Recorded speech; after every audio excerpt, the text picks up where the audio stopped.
Hello! Hi. Welcome back to another movie commentary by us, the Small Potatoes.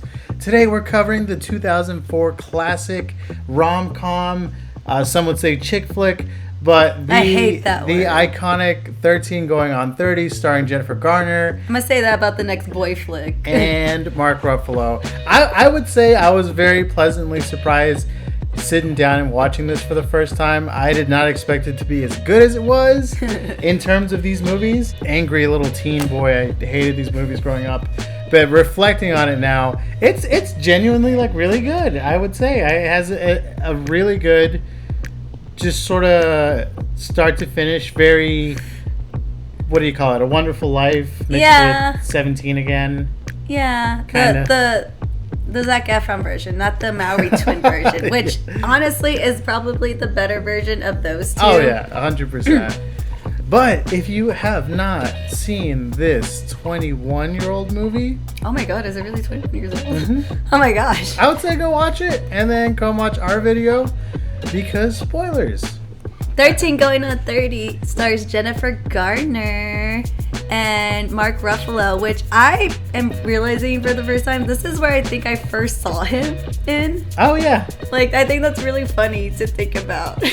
I think he was a fantastic choice for this. He is, It's- because he's such a good guy. And he genuinely is. I love how outspoken he is about Palestine and the support that he shows. It just you can kind of tell that Mark Ruffalo is a good one. Yeah. But the girl that they got to play young Jennifer Garner, my God, she looks. It's uncanny. And she's actually in other movies as a young Jennifer Garner because they just look so much alike. Yes. I think like in the Ghost of Christmas Past. Oh, okay. Yeah, with Matthew McConaughey. She reprised her role. Yeah. That's pretty cool. And the 13 Going on 30 starts with our main character, Jenna. Swing around this way just a little bit, Gina. Come on, right there. That's good. It's Yeah, come Jenna. on. Look up. Yes, she's getting her picture taken, and of course, it looks bad. And like the guy doesn't even say her name right, which I totally relate to Yeah. because my name is Brianne, and everybody always calls me Brianna. I'm like, it's Brianne. So like, I would definitely be the same way. She, I feel like it's a good introduction to let us know the kind of person she is. Not so much meek, but definitely awkward. Someone that you can't step on, you know? Yeah, we assume this is the 80s. Oh yeah, because with of all the music. All the music, all the attire, the Springsteen references, Yeah. the music choices. It's got a really good aesthetic, and I will commend this movie because before the time skip, when the 80s scenes come on, I genuinely feel like this was... It feels like a different movie. Yes, it really does feel like a movie from the 80s. Yeah. But she has her best friend, Matt. Hey, Jenna.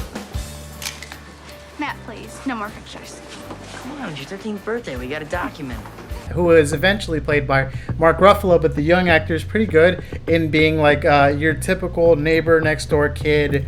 I'm in love with this girl, but yes. she doesn't love me back. Yeah, so to him, she's the girl next door. Yeah. And they have a really good sort of relationship, I would say, Yeah. with... She like starts smiling as soon as she sees him because she's like mad about the picture being bad. We assume he's her only friend. Yeah, because honestly, throughout the rest of the scenes, even for her birthday party, no one else shows up other than Matt and the 6 chicks. Yes. And speaking of the 6 chicks, they are led by Lucy. Tom.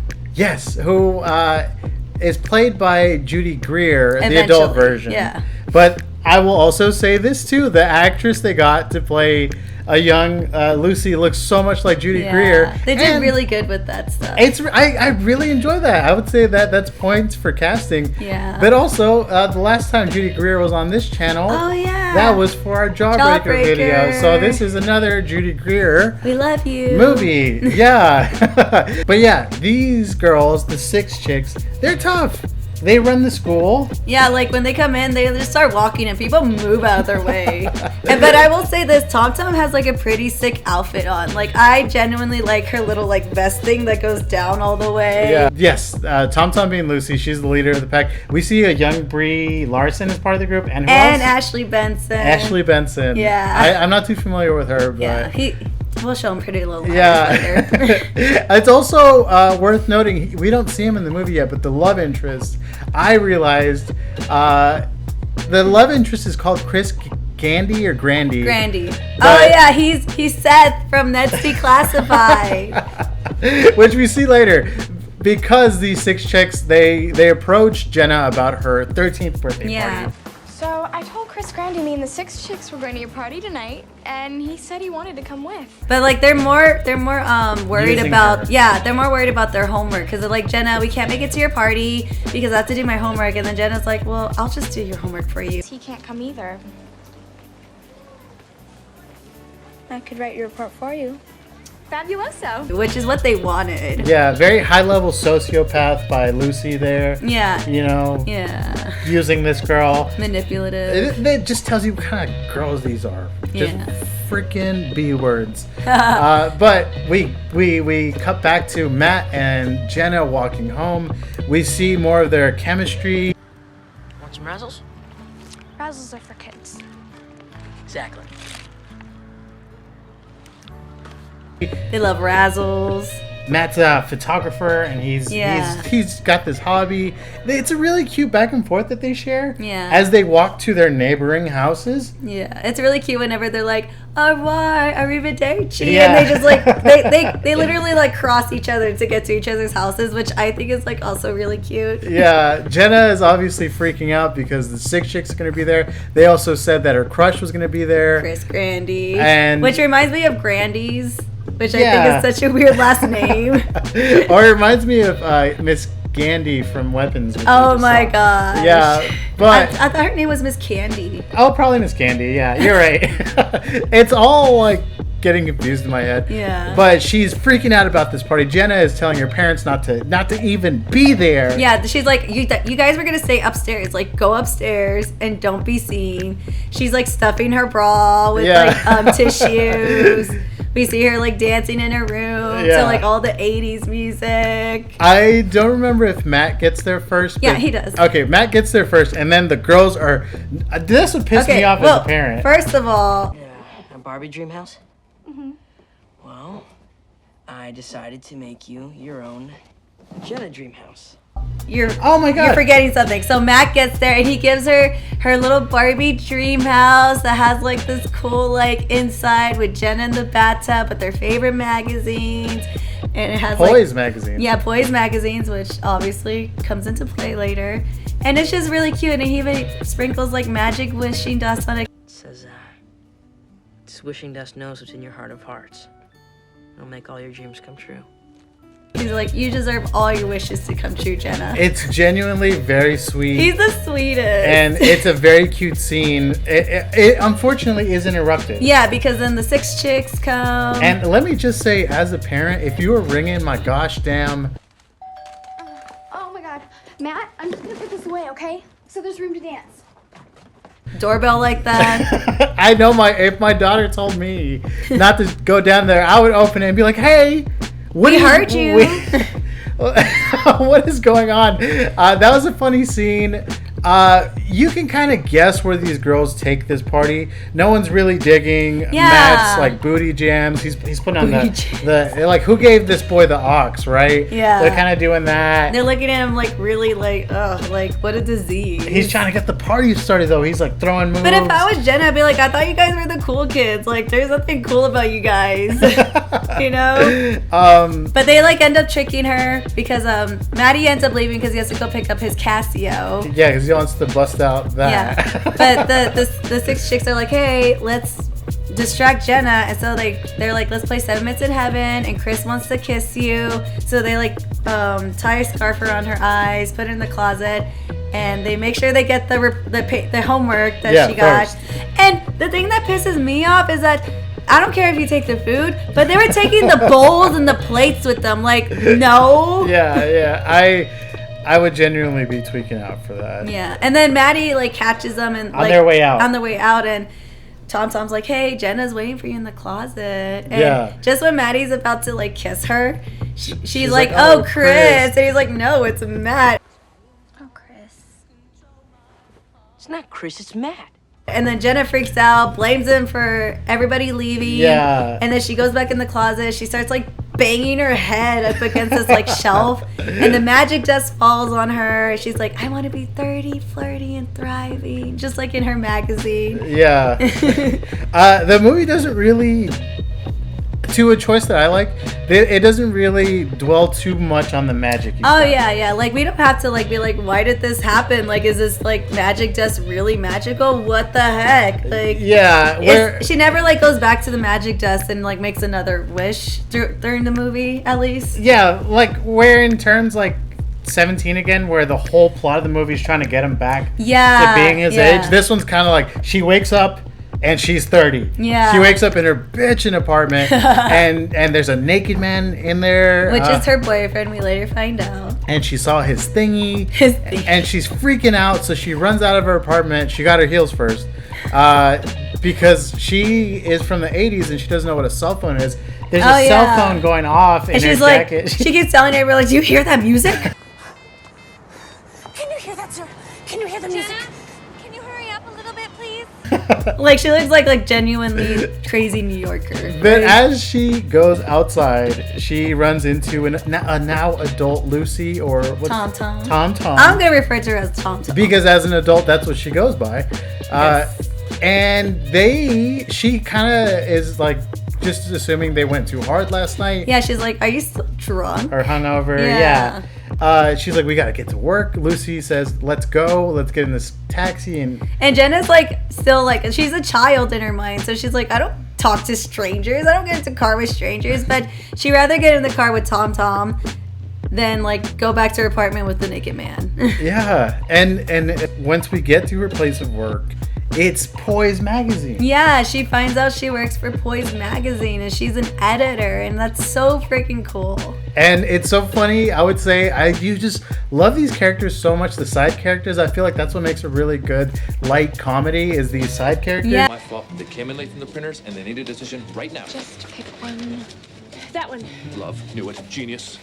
Jenna's assistant is this like mousy little thing that like is automatically scared of Jenna. Like she comes up to her, she's like, here are your memos, and Jenna's like, okay, and then she's like, don't fire me. yeah, like don't fire me because of like blah blah blah. One guy's like asking her which one to go with, and he's nervous too. He's like, it's like a magazine like cover or whatever, and he's like, which one? I'm so sorry, it's last minute, and she's just like randomly like, that one, I guess. And the guy is such a kiss up. He's like, oh my god, genius. Perfect. I knew it. I never doubted it. And then we meet her boss, Richard. You're my boss. That's right, baby. Who's your daddy? Wayne Rink. Richard. Oh my god, he is the funniest side character. I think like his few minutes in the movie are just amazingly funny. You mentioned he was a very Stanley Tucci-esque Yes! archetype for a character. Because to me, he reminds me of like Devil Wears Prada or like Burlesque, where he's just like that fun like side character that knows like, hey, like I am who I am, you know? And the funny thing about Richard is that he's played by Andy Serkis, Who is? who was Gollum, and he's the greatest CGI actor of all time, and he's just so funny in this role. And what's crazy is that he did this right after the Lord of the Rings trilogy. So this was probably just a fun project. a fun for little him. project, After, not even like, a check. Yeah, like after Lord of the Rings, he probably needed something that was fun. He looks like Iron Man. He does. But he is so fun. He is the boss, but he's not cutthroat. No, he's yeah. kind of just there for fun. He and Arlene, the assistant, are, I would say, my favorites in this movie. Yeah. But they go into this meeting because they're competing with a rival Sparkle Magazine. who is always one step ahead of them. Yeah, like they show it how every magazine cover is similar to their cover. But you theirs know? is better. Yeah, theirs is more. always better. Like the last one was like for Poise Magazine, it was JLo's top 10 secrets, but for Sparkle it was JLo's top 11 Yeah. secrets. While this is going on, Jenna sort of asked Arlene to find Matt for her. Yeah, because she remembers his home phone. And Arlene, being so scared of Jenna, found it relatively fast. Yeah. I have that information that you asked for. Vaughn, phone number that you gave me was his parents. I told them that I worked for Visa, and he's in a lot of trouble. Yeah, she found it like after the meeting was done, and I swear to God, from what we saw, that meeting was like less than 10 minutes. Yeah. Okay. And so Jenna is still like realizing she's an adult now. Yeah. So she wants to go find her best friend who conveniently lives in New York with her. Yeah, and okay, I think as a Not with her, sorry. no, yeah, I think as a person who's not from New York and doesn't know like all the boroughs or whatever, Yeah. there's her assistant's like, oh, he's up in the village, and she's like, which village? And she's like, Greenwich. Yeah. You know, I would totally do that too. I'd be like, okay, like. What are you talking about? Yeah. Very, like, you know, it was the early 2000s. They either filmed it in New York or Los Angeles. There's only 2 cities in America. Everyone knows that. Sometimes Chicago, if you're lucky. Or Miami. But she finds him, and he is so thrown off. Yeah, because he's like, I haven't spoken to you in like years. And she's like, what are you talking about? You're my best friend. And he's like, no. And she basically makes him tell him like what happened. And he's like, yeah, you freaked out after the party.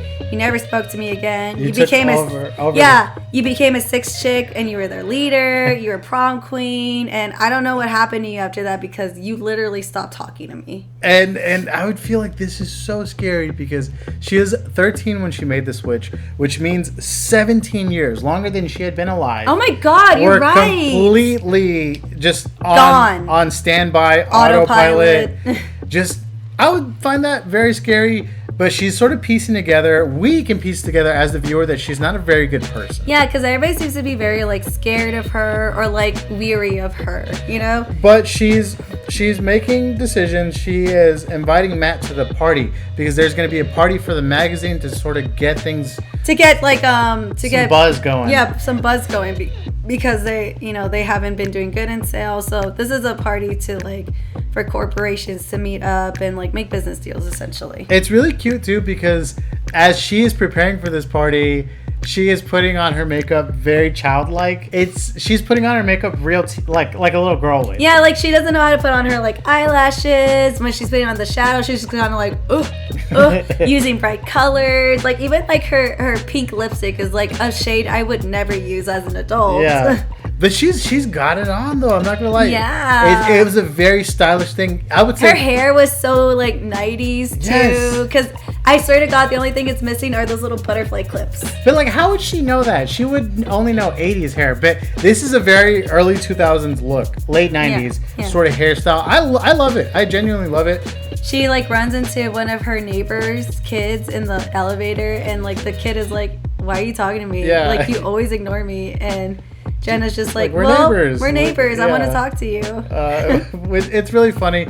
She finally arrives to the party, and it sucks. This is a huge nightmare for It's us. like her birthday party. No one wants to dance. It's 11 o'clock on a school night and I'm at a party. It's so cool. It's 11 o'clock and people are leaving. This is a disaster. The editor of Sparkle magazine is there, and they're having like this back and forth. People are leaving, and it's 11 o'clock. Yeah. Jenna's like, oh my God, I'm at a party, and it's 11 o'clock. I'm so cool. She's getting pina coladas. Oh yeah, it's so funny. She's just like, ooh, give me a pina colada, not virgin. But we can all relate to this. She has got enough pina coladas in her to just go on the dance floor. After Richard is like, hey, this party sucks. Like, what do we do? Like, I need something with a melody. Honey, play whatever you want to. All I know is if those people don't start dancing really, really soon, here's to early retirement. you guys to save the party. So Jenna like goes up to the DJ. She's like, hey, play Thriller. Yeah. Because earlier in the movie, she was watching MTV and Thriller was on. And she was doing the little dance. And it's a very fun scene of just her awkwardly dancing by herself. I love the way it starts because she does a little like head twitch. She goes like, like it genuinely looks like she's twitching. And like at first when she's dancing, everybody's like, they look like they want to join in it because you see everybody like, yeah, Thriller, but like no one dances with her until Maddie shows up and she literally like drags him on the dance floor and he kind of like just jumps into it. Yeah, just like at her 13-year-old party, he's dancing. Yeah, and you can tell too, Maddie's having a genuinely good time. He's like, oh my god, like here I am with Jenna again. Yeah. Dancing to Thriller. Because, like, at one point, he kind of, like, snaps out of, like, the fantasy. And he's like, hey, Jenna, like, I gotta go. Like, he's like, I don't know what I'm doing here. You know? Yeah. The party was a success. And then we get a sort of montage of Jenna adjusting to her adult life after that party. Yeah, she has like this like montage where she's reading like Fashion Editor for Dummies. She goes shopping at like Chanel, and you can tell she's trying to like just catch up as an adult in a way. But we're also like learning how Jenna has like all these like bad things about her. Like she's having an affair with a married man whose wife works at the magazine with her. The naked man from earlier, she doesn't really like him. Yeah, and he's like this douchey like Prince Charming from Shrek. Like literally he even like laughs like he was like, oh, you know, like very like over exaggerated, very arrogant, you know? He is such a funny character because he's just so unlikable, at least for her, because she knows that these aren't the type of guys that she would go for. But we don't know what she's been doing the last 17 years. All we know is that she has not been the best. She slowly starts reconnecting with Matt because she runs into him out in the city. Yeah, and we find out that Matt is actually engaged. And she doesn't know it, but she's sort of developing feelings for him. Yeah. But she doesn't know it yet. But I feel like also like she's always liked him, but she never realized it until like her life was really crappy, you know, and lonely. But now she's got it all. Yeah, and the only thing that's missing is a man like Matt. A sweet man like Matt who knows her. This is the same lesson that we always sort of see in these movies with a giant time skip or wishing for a different life. Is that kind of monkey paw. Yes, very monkey paw. Once you have it, you're not sure if you do want to keep it. But as they're reconnecting, she is sort of trying to revitalize the magazine. Yes. The magazine is calling for a redesign. An R word. I've just come off the phone with corporate, and they have dropped the R word. Redesign? Which in the early 2000s. Oh my god! I know when he's like, it's the R word. I was like, that word? Yeah. Also, just so you guys know where we stand, we don't tolerate that word. That okay? word, yes, that's a very ugly thing. We got rid of it in the early 2000s, and it's coming back for some reason. Yeah, Gen Z, very disappointing. Stop using the R word. Not redesign. You know which one I'm talking about. But she has this direction. Lucy has her own direction. Yeah. Oh, but that's the thing. Lucy, Richard tells Lucy and Jenna, hey, I need my dynamic duo to like work on this redesign. Yes. But Lucy in the background is like talking crap about Jenna. She's like, I don't know what's up with her. She has this like act on recently. But you know what? I'm going to do my own thing and I want to see her fall on her booty. Yeah, I don't want her to have anything to do with this. Because we also see throughout the movie, like Jenna gets a lot of like praise. Tom gets like a compliment here and there, but it's always like overshadowed by Jenna. So there's a lot of like guilt. There's a lot of animosity for like mean girl tactics going on. Yeah. But as she is working on this redesign and new direction, she's spending more and more time with Matt because she wants to go with him as a photographer. Yes, she wants to use him. Yeah, because she wants to bring like real life back into the magazine. She doesn't want all this like Tyra Banks, America's Next Top Model stuff. She wants like actual stuff, which is genuinely a very good lesson, especially in the early 2000s. Whenever there's always going to be toxic image issues with people, but that's what's so good about her direction with this magazine, because like you said, she doesn't want to be showing just the real. Yeah, she wants to be showing the cheerleaders. She even says like in her presentation, like, I want to see my big sister's best friend on the magazine. I want to see, you know, my aunt or something, you know, like I want to see people that we can relate to, because who are these models that we put in our magazines? I don't know them. Like, do you? There's tons of sweet moments between her and Matt where they're, you know, as they're spending time together, they're going back into their old habits. So like they end up getting razzles together. Yes. They do the like au revoir, arrivederci thing, you know, like, and you can see Matt is like kind of like falling back in love with Jenna. Yes, he knows it. It all eventually leads to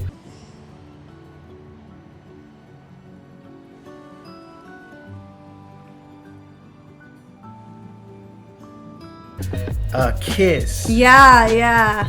And it's like, I don't know how I feel about this, but it's just, it's so complicated because, yes, Jenna has been getting like her messages. There's a small scene where her assistant gave her urgent messages, and there was a bunch of people telling her to end her life because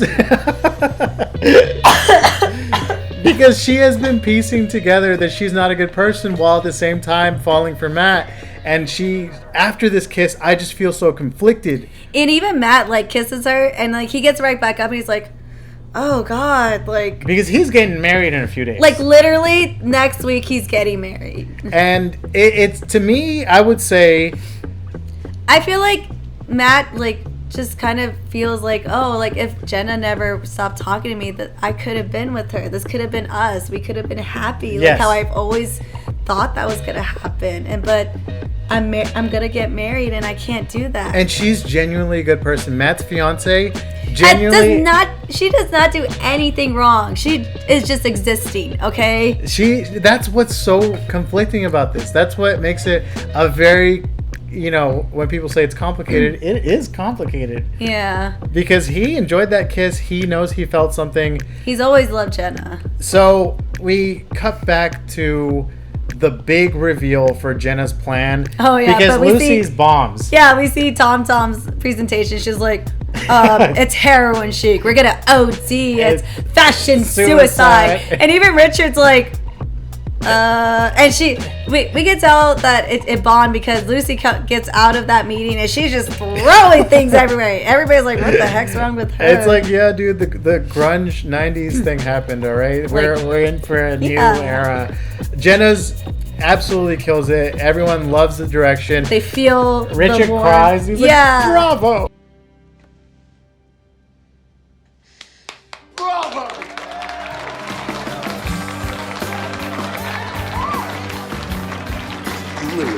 He's like, of course you did this. Of course. It's very cute, and everything's set to go. They're moving forward with it until Matt arrives to... Well, first of all, hold up. Matt is in his studio, and his fiance comes back because she actually lives in a different city. She lives in Chicago, where she's an anchor woman, and he gets surprised by her, and he's like, oh, like he's not happy to see her, He was expecting Jenna. Yeah, he was expecting Jenna, which prompts him to go to her job to like end this, essentially. Yeah, But instead, he runs into Tom, and she, of course, wants to ruin things for Jenna, and she's like, hey, like Jenna doesn't want to use your pictures. She wants to go in a different direction, but if you sign here, you can still get your money, and we can use your pictures for something else. But he doesn't realize, like, hey, like he just signed a Sparkle contract, Yeah, and it's also really crazy too because she got this idea by like digging around Jenna's desk, and we find out that the whole reason the Rival magazine was like copying everything was because of Jenna. And this was another piece of the puzzle of her being just a big bad person. So like later when she comes in to do like the presentation again for like the entire company or whatever, Richard comes in and he's like, it's done. It's done. Lucy stole everything. She's going to be chief editor at the Rival magazine. And then Jenna goes to like Matt, but it's literally Matt's wedding day. Like everybody's everybody's there. He's getting his tux on. Jenna passes his fiance who's like putting on her wedding dress. And she goes over there. She's like, Maddie, like, I want to be with you. Like, like, we're meant to be together. And Maddie's like, no, like, I love my fiance. And what we had, like, it was nice, but it's not real. But he gives her that house. Yeah, which still has magic dust on it. Because he held on to it because he loved this girl. Yeah. At some point. And she's sitting there. Crying because this is not the life she really wanted. Yeah. Just as, we always find out in these And the movies. wind blows the magic dust on her. She goes back to being 13. She makes things right. She tears up like Tom's like homework, and she calls her a biatch. Yeah, it's such a good scene, and as they a really good transition. Oh, yeah. As they go up to exit her house. What did you call me? We're gonna be late. For what? You'll see.